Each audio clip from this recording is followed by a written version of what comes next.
Yo, I'm back. I'm back. And what a beautiful, wonderful day in the neighborhood that it is. Because your boy has already won his fantasy football matchup. And I still got one player left to go. And all his is already done. I'm already up. But before I get into that and to show y'all that screen and what transpired, I want to play something and show y'all why I'm just the greatest. Also, I just want to show you why just analyzing matchups, why that's key and making decisions on who you think you should start for those matchups. Now, I just made a video yesterday before the game started, and I want to play a bit of what I was talking about yesterday and the changes that I made right before the changes that I made to my lineup right before kickoff, and which made a big difference. And I'm going to prove how much of a difference that it made. But just listen to this real quick. Catch some of his targets and at least produce for me, like Gabe Davis, boom or bust. I was like, it's just every time I start Gabe Davis, it's just like you praying, hoping, and wishing, dog. You bite your fingernails and everything because it's just like, it's just it's just like, damn, you be looking at the things like, man, he don't have no points yet. He only got 1 or 2 points yet. Y'all gonna throw to him, y'all can give him the ball. What's going on? It's just, God, it's like fucking sweating bullets starting Gabe Davis, dog.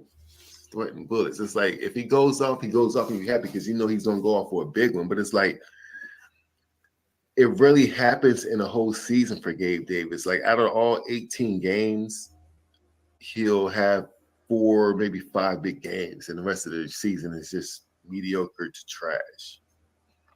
So I was like, I needed that trade, but we'll see. We'll see how it transpires. We'll see exactly how it transpires. Now, the last thing I want to talk about is just who I'm starting right now. I'm kind of like, what I'm saying? It's like I'm kind of iffy about a couple of people. Usually I'm just iffy about one, but it's a couple of people this week because, all right, of course I'm starting Waddle. Even though they're playing Buffalo defense and their secondary is kind of nice. I'm not going to bench Waddle. That's just one of the dudes that you just got to start. Plus they playing Buffalo, so it's going to be a shootout. So Waddle's getting started. Jacoby Myers, I think Garoppolo's not playing. He's got a concussion, so they're playing their backup quarterback. And it's like, well, do I want to bench Jacoby Myers because I don't know what type of camaraderie I'm going to get between the two because they haven't, I don't think the quarterback has played with the starting team and have built up some type of, rapport and throwing the ball to them. So, it's like I'm kind of rolling the dice with this, with starting Jacoby Myers, even though I just got him from the trade because I don't know what the rapport between the two is going to be. You know what I'm saying? It's like going blind. I don't know what I'm going to get. I'm just going by the production and the targets that he's got within the past 2 games that he's played. Kyron Williams already pretty much become you just start him, don't even think about it, and just move on because he's been beasting. He kind of fell off last game, which wasn't his fault. I don't know why they went away from the run. They started to throw it out more, which the past 2 games showed you if y'all ran it more, y'all was doing your thing. Y'all won week 1, you lost week 2, even though it was a close, good day, that kind of down to the wire. But you played San Francisco, which is a good, stout defense, and he went off and gave me 28 points against a great, stout defense.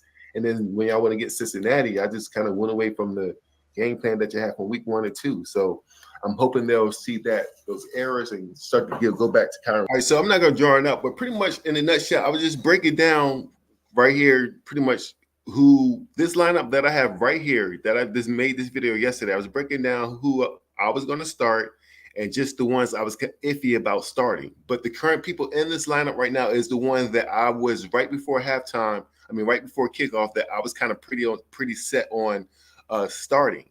So it's Geno Smith, Jalen Waddle, Jacoby Myers, Kyron Williams, Ramondre Stevenson, Hunter Henry, DeAndre Hopkins, the kicker, Nick Folk, and Tampa Bay, the defense. Now, the changes that I made to it, which helped a lot, were these. 1 second.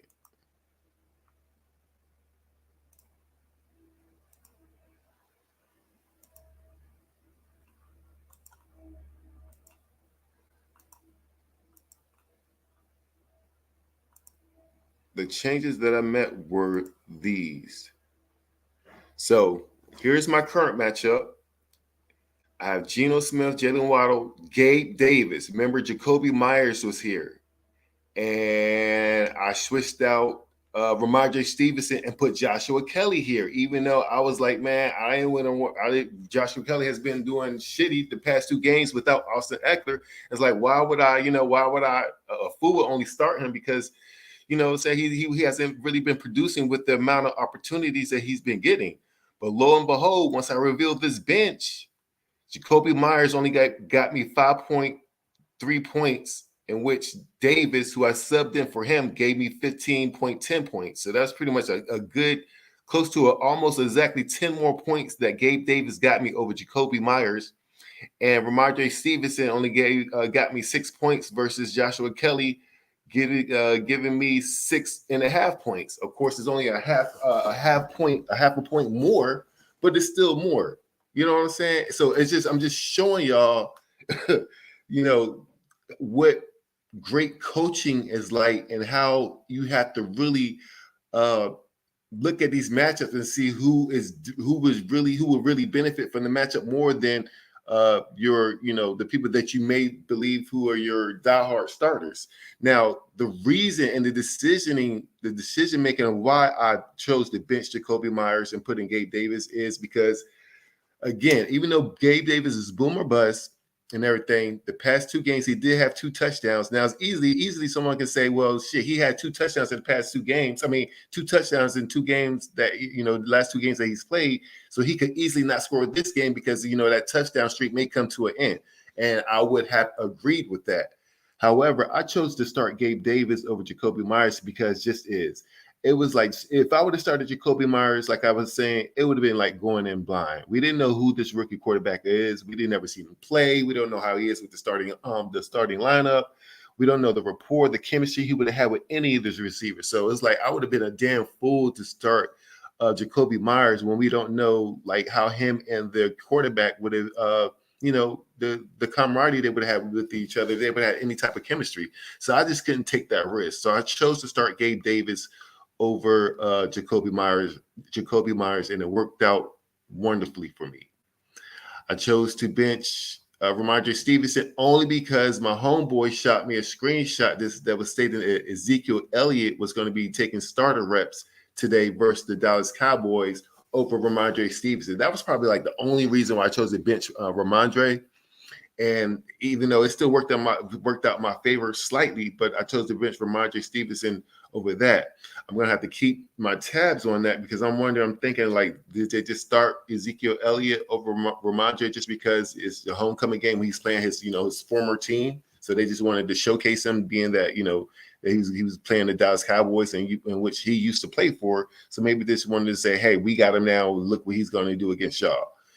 You know what I'm saying? So I think I'm leaning on that was the case because they still was using Ramondre Stevenson seems like a lot more during that game. I guess they just want to start Zeke just for that reason, but who knows? We'll see. But this game is pretty much already in the books, folks. As you see, his team is all his players has already played. They only got 92.56 points.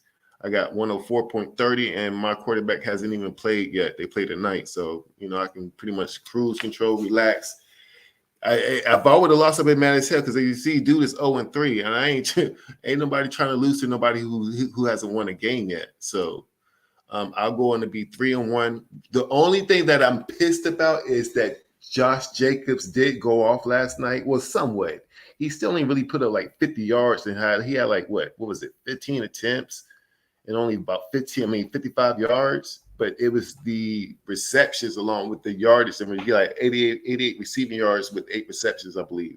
So and he scored a touchdown. So that was his big day. So he finally had his big game, and I traded his ass away before this game. I knew I should have waited till this game played out to see if I wanted to keep him or not. But I can't really cry over spilled milk, man. I got Austin Eckler. I got Kyron Williams. I really do believe that once Austin Eckler comes back week 6 after this week 5 bye, if him and Kyron Williams can beast and put up those 28 to 30 points a game like they've been doing, I think I'm going to rule this shit, man. That was pretty much the only reason why I traded Josh Jacobs, because I got Kyron Williams off of the waiver wire after week 1, and it's working out. And of course, he's like a number one starter. He's like you're pretty much your number one starting running back. You just set it and forget it.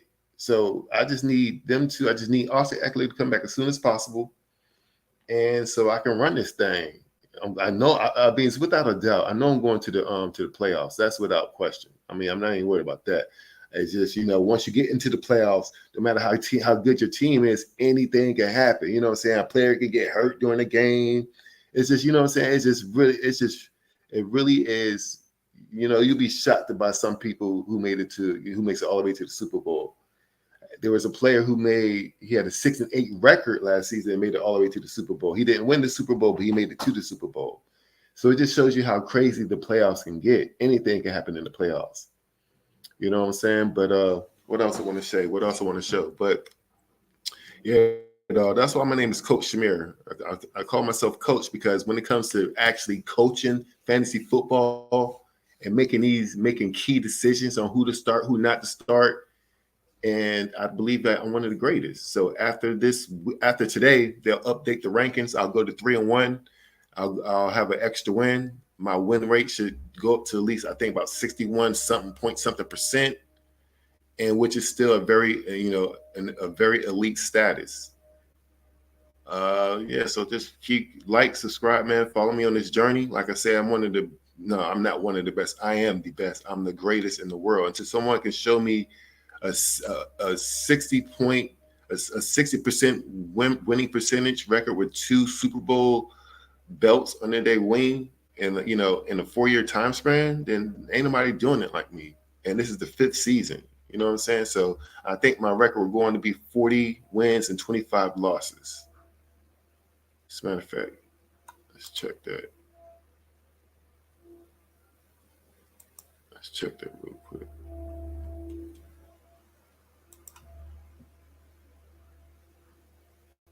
I should just wait to do it tomorrow to the update, but I'll do it right now. Yes, I'm 39-25 right now. With this win, I'll be 40-25. That winning percentage will go to 61 point something percent. That should shoot me back to a GOAT status, a GOAT rating GOAT status, 3-1. Yeah, and it's we're gonna keep on rocking from there. I'll be back sometime next weekend before kickoff. Share some thoughts and whatever. And that's probably about it. But yeah, I'm trying to grow this channel, man. Everybody out there in the world, if y'all see this channel, if y'all big on fantasy football, please like, comment, subscribe, and let me know what y'all think. Because like I said, ain't nobody fuck with me when it comes to this thing here.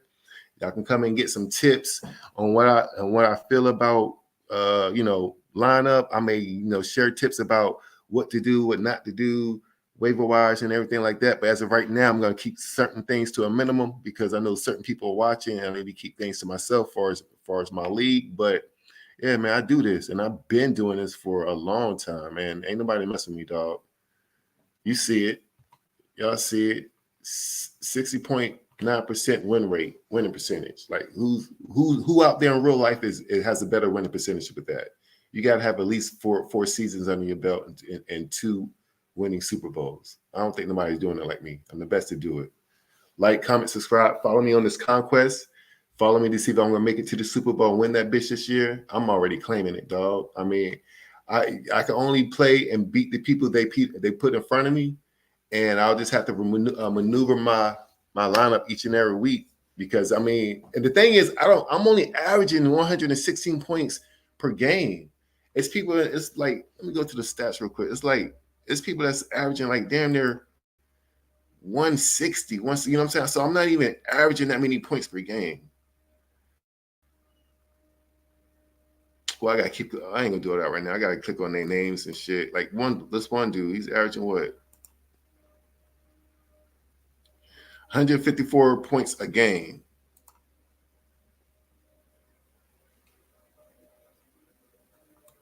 Another one. 136 points a game. Like, I'm probably in the middle of the pack. So, like, you know what I'm saying? Me trying to claim that I'm going to win the Super Bowl from this position where I'm pretty much not even averaging nowhere near to what they're averaging. It's pretty hard to claim because it's like, well, shit, you got to put up a lot of points to even fuck with them because you're not even averaging that many points. So how are you supposed to win if you can't even, average or put up that many points? But it's just the beginning of the season. We'll see how shit go. And like I say, I haven't had Kyrie Williams and Austin Eckler play together at the same time in a matchup yet. So I think my points and everything will adjust and will go up and increase to about that 128, 130 point range average within the next few weeks. But by the middle of the season, well, we're close to the middle of the season. But yeah, by the middle and close to the end of the season, I should be ready for the playoffs, provided that all my people stay healthy, especially Kyrie Williams and Austin Eckler. I should be in that thing, man. I'll be able to withstand and hold my own. And yeah, that's about it. Like, comment, subscribe, and follow me on this journey to the Super Bowl of 2024. I'm out. Peace.